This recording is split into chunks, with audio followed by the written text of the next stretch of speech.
पितरों के ब्राह्मण अगर भोजन करता है तो उसमें नहीं बनाई जाती। एक कुमड़ा, ये जो पेठा बनता है ना कुमड़ा का, ये भी श्राद्ध पक्ष में नहीं खिलाया जाता।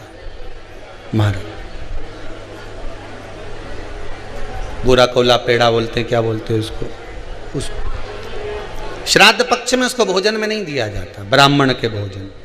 महाराज ब्राह्मण के भोजन में श्राद्ध पक्ष में सबसे ज्यादा जरूरी है दूध की खीर, दूसरा तुरई या गिलकी का भोजन, या तो सब्जी बनाओ या भजिया बनाओ, कुछ भी बनाओ। तीसरा मांस की दाल का भोजन, उड़द की दाल का भोजन। उड़द की दाल का या तो दही बड़ा बना लो, इमरती बना लो, या फिर बड़ा बना लो, या पकोड़ा बना लो, पर उसका भोजन होना जरूरी है। 3 भाग दूध का भोजन आहूतों के हिस्से में चले जाता है, गिलकी और तुरई का भोजन पितरों के हिस्से में चले जाता है, मांस की दाल का भोजन, उड़द की दाल का भोजन प्रेतों के हिस्से में चले जाता है। इसलिए ये 3 भाग का भोजन ब्राह्मण जब श्राद्ध पक्ष का भोजन करे तो उसमें बनाना जरूरी।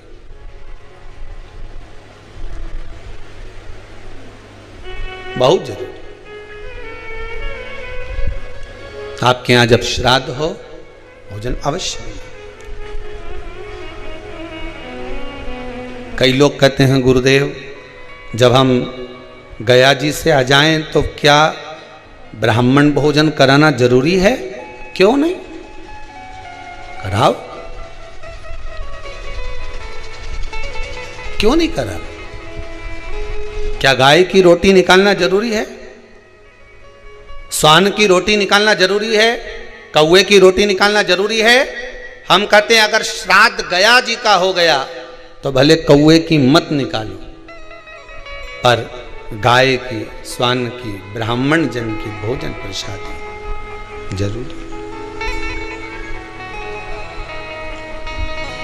देखिए जब ज्यादा घर में पितृदोष हो ना, ऐसा लगे कि पितृदोष बहुत ज्यादा है, 1 रुपये कमा रहे हैं, 1.25 रुपये खर्च हो रहा है, हाथ में पैसा नहीं टिक रहा, दुकान 4 दिन अच्छी चल रही है, फिर व्यापार डाउन हो जाता है, कोई पैसा लेकर भग गया, नहीं दे रहा, कहीं कर्जा मात्रा बढ़ गई है, ये पितृदोष के लक्षण है कुछ। इसमें आपके घर में जो भी रुद्राक्ष पड़ा हो, जो भी रुद्राक्ष रखा हो, क्योंकि संभाल के तो आप रखते नहीं, पटक देते हो यहां में, जो भी रुद्राक्ष आपके घर में रखा हुआ, एक पानी के पात्र में उस रुद्राक्ष को डाल दीजिए, उसमें 1 चावल का दाना डाल दीजिए। महाराज परिंदा जहां होता है, मटका, हंडा या रसोई घर में आपका जो पानी भरने का स्थान होता है, जिसको आरो वारो क्या क्या लगा के रखते हो, उसी के कहीं पास में उस कलश को रख दीजिए, ऊपर से उसको ढक दीजिए। शाम के समय, सुबह रखा 10 बजे से 12 बजे के बीच में, शाम के समय प्रदोष काल में भगवान शंकर का नाम स्मरण कर कर, ओम नमः शिवाय बोलकर, श्री शिवाय नमस्तुभ्यम बोलकर, या महामृत्युंजय मंत्र का स्मरण कर कर, या गायत्री मंत्र का स्मरण कर कर, जो मंत्र आपकी बुद्धि में, विवेक में समाहित हो, उस मंत्र का नाम लेकर राम कृष्ण हरि जो बोल सकते हो, एक घी का दिया अवश्य प्रज्वलित करें, लंबी बाती का। कौन सी बाती का? फूल बत्ती का नहीं, गोल बत्ती का नहीं, लंबी बाती का। बत्ती का मुख दक्षिण की ओर, कहां पर होना चाहिए? दक्षिण की ओर, ना पूरब, ना पश्चिम, ना उत्तर। बत्ती का मुख कहां हो? दक्षिण की ओर।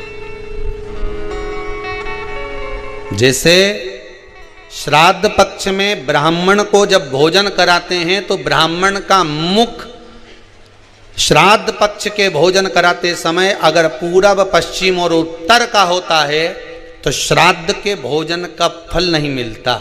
उसका मुख दक्षिण का होता है तो हमारे घर के जितने भी पितर उस तिथि में गए होते हैं सबको उसका भाग मिल जाता है और पितृदोष समाप्त हो जाता है। इसलिए ब्राह्मण का मुख श्राद्ध पक्ष में भोजन कराते समय दक्षिण का होना चाहिए।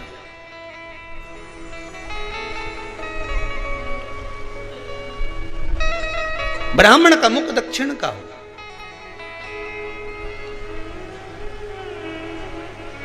यहां तक शास्त्र कहता है महाराज, अगर गौ माता को श्राद्ध पक्ष में अगर भोजन दे रहे हो तो गाय का मुख अगर दक्षिण का है, गाय का, आपका मुख भले उत्तर का हो, गाय का मुख दक्षिण का हो, आपका मुख भले पूरा पश्चिम कहीं का, गाय का मुख अगर दक्षिण में है, अगर आपने दक्षिण में गाय को खड़ी कर रखा है और दक्षिण में उसका मुख और आप भोजन दे रहे हो, तो शास्त्र कहता है कि किसी पिंड की जरूरत नहीं पड़ती, गाय स्वतः कल्याण कर देती है, गौ माता स्वतः कल्याण कर, दक्षिण मुखी हो। तो दिए की जो बाती का मुख कहां होना चाहिए? दक्षिण का। और दक्षिण का मुख महाराज,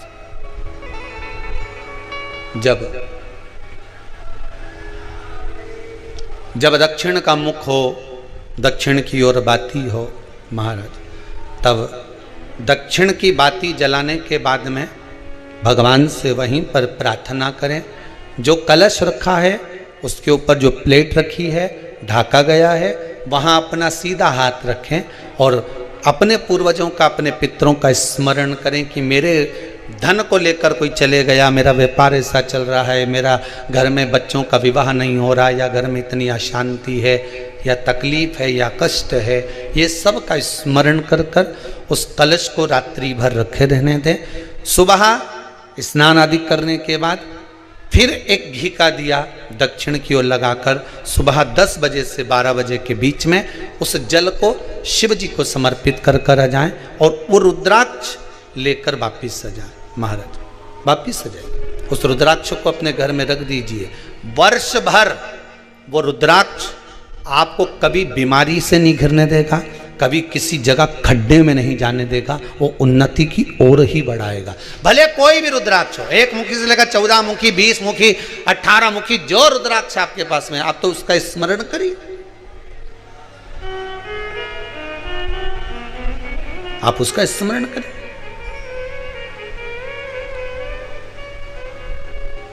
रुद्राक्ष का जल शिव को समर्पित करें। पितरों के जितने भी द्वार हैं, पितरों के जितने भी दरवाजे हैं, पितृलोक में जितने भी पितृ विराजमान होते हैं महाराज, ये सब शंकर के ऊपर चढ़े हुए जल का भाग ग्रहण करते हैं, शिव के ऊपर चढ़ा। 33 कोटि देवताओं में से कोई एक देवता ऐसा बता दो जिसको काली तिल्ली चढ़ती हो, काली मिर्च चढ़ती हो, सारे वृक्षों की पत्तियां चढ़ती हों, सब चढ़ा के पुष्प चढ़ते हों, दुर्वा भी चढ़ती हो, बेलपत्र भी चढ़ता हो, आँख का पुष्प भी चढ़ता हो, धतूरा भी चढ़ता हो, जिसको भांग आदि भी चढ़ती हो, तुलसी की मंजरी भी चढ़ती हो। तुलसी की मंजरी भी शंकर को चढ़ती, तुलसी का दल नहीं, मंजरी वो भी चढ़ती। 33 कोटि देवताओं में कोई ऐसा देवता बताओ, संपूर्ण सामग्री भगवान केवल एक हैं, देव अधिदेव महादेव, जिनको काली तिल भी चढ़ रही है, काली मिर्च भी चढ़ रही है, जिनको संपूर्ण सामग्री भगवान शिव को समर्पित हो रही, संपूर्ण यहां तक राई, सरसों, राई के दाने तक भगवान शंकर को चढ़ते हैं। 1.25 लाख दाने का प्रमाण है महाराज शंकर जी को समर्पित करने का। सरसों चढ़ती, राई चढ़ती महाराज, पुष्प, बेलपत्र, दुर्वा, जगह जगह के पुष्प शिव को समर्पित होते हैं। दे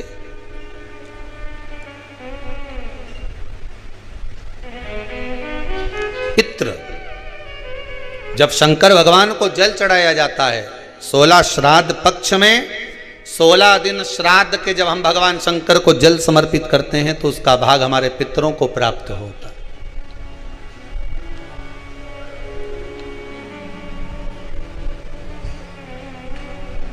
केवल 16 श्राद्ध के दिन ही ऐसे होते हैं जिसमें शंकर भगवान को जल में दूध मिलाकर चढ़ाने की जगह दूध भले 1 चम्मच चढ़ा रहे हो पर अलग से चढ़ाओ, कच्चा दूध अलग से चढ़ाओ, उसके बाद भले तुम जल चढ़ा दो, पर लोटे में जल में दूध मिलाकर 16 दिन श्राद्ध पक्ष में नहीं ले जाना।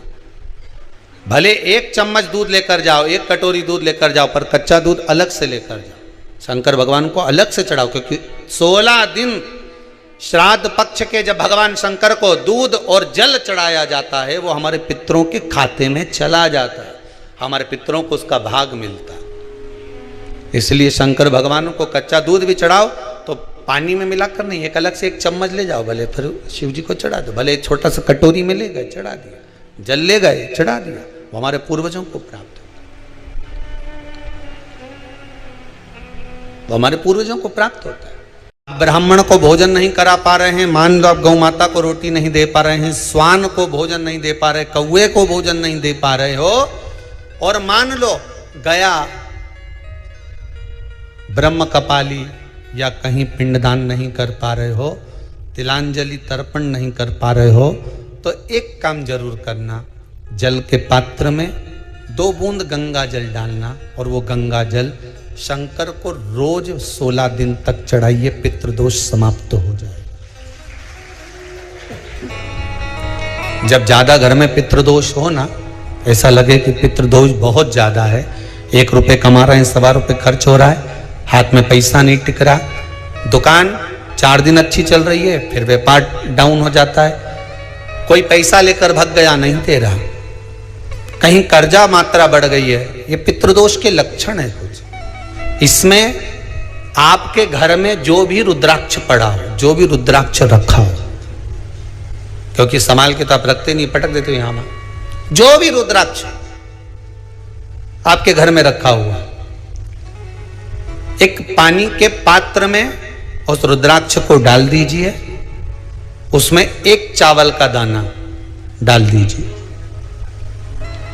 महाराज, परिंदा जहां होता है, मटका, हंडा या रसोई घर में आपका जो पानी भरने का स्थान होता है, जिसको आरो वारो क्या क्या लगा के रखते हो, उसी के कहीं पास में उस कलश को रख दीजिए, ऊपर से उसको ढक दीजिए।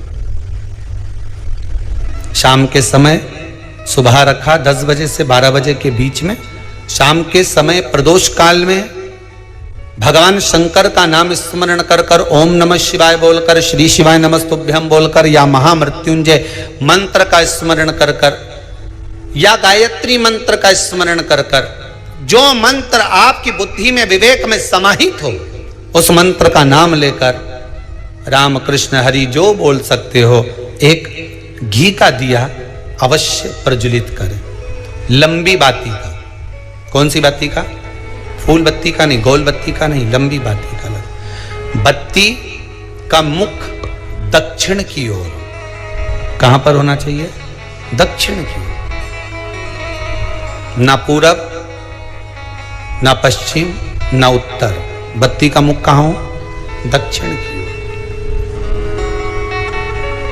जैसे श्राद्ध पक्ष में ब्राह्मण को जब भोजन कराते हैं तो ब्राह्मण का मुख श्राद्ध पक्ष के भोजन कराते समय अगर पूरब, पश्चिम और उत्तर का होता है तो श्राद्ध के भोजन का फल नहीं मिलता। उसका मुख दक्षिण का होता है तो हमारे घर के जितने भी पितर उस तिथि में गए होते हैं सबको उसका भाग मिल जाता है और पितृदोष समाप्त हो जाता है। इसलिए ब्राह्मण का मुख श्राद्ध पक्ष में भोजन कराते समय दक्षिण का होना चाहिए।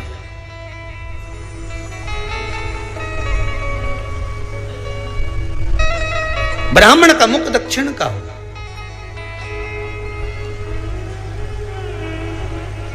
यहां तक शास्त्र कहता है महाराज, अगर गौ माता को श्राद्ध पक्ष में अगर भोजन दे रहे हो तो गाय का मुख अगर दक्षिण का है, गाय का, आपका मुख भले उत्तर का हो, गाय का मुख दक्षिण का हो, आपका मुख भले पूरा पश्चिम कहीं का, गाय का मुख अगर दक्षिण में है, अगर आपने दक्षिण में गाय को खड़ी कर रखा है और दक्षिण में उसका मुख और आप भोजन दे रहे हो तो शास्त्र कहता है कि किसी पिंड की जरूरत नहीं पड़ती, गाय स्वतः कल्याण कर देती है, गौ माता स्वतः कल्याण करती है। दक्षिण मुखी हो तो दिए की जो बाती का मुख कहां होना चाहिए? दक्षिण का। और